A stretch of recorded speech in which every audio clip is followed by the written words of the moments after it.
From the Newstalk ZB newsroom, this is Newsfix.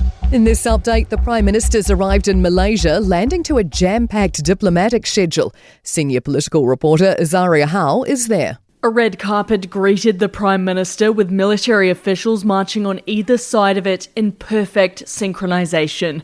Chris Luxon's planning a number of bilateral meetings in the days ahead, and it's expected talks will include plans to boost trade between New Zealand and the Association of Southeast Asian Nations.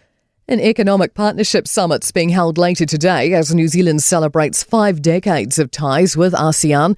World leaders are also expected to discuss a roadmap for peace in Myanmar.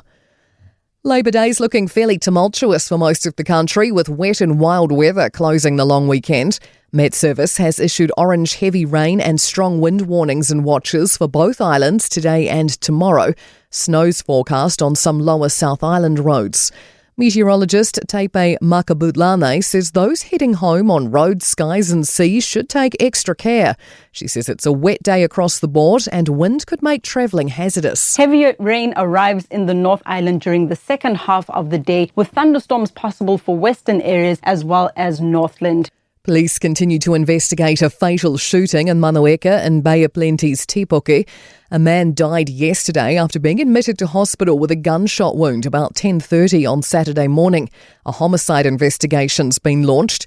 Police are asking for information or dashcam or CCTV footage from the area between 10 and 11 on Saturday morning. And a push for greater awareness of fetal alcohol spectrum disorder in our bottle stores and bars. Advocacy group FASD Cans calling for pregnancy warning signs to be displayed on the walls of all licensed premises, not just on alcoholic drinks. It says up to 3,000 babies are born with FASD each year. Chair Lee Henderson says the US and Canada have already made this change. That's news. I'm Scarlett Swetanovich. To sport, and England cricket captain Harry Brooks warned the Black Caps not to be complacent with their new ball bowling. Zach Folkes and Matt Henry reduced the tourists to 10 for 4 to set up a 4-wicket win in the first ODI in Mount Maunganui. Brooke, who belted an incredible 135, reckons his top order should put the New Zealand bowlers under more pressure. The question I would ask is, can we probably go a little bit harder? I think so. I think we can try and look to knock them off their lengths a little bit more and capitalise on their slightly off balls. The White Ferns women's ODI World Cup campaigns fizzled out, ending with a heavy 8-wicket loss to England in India.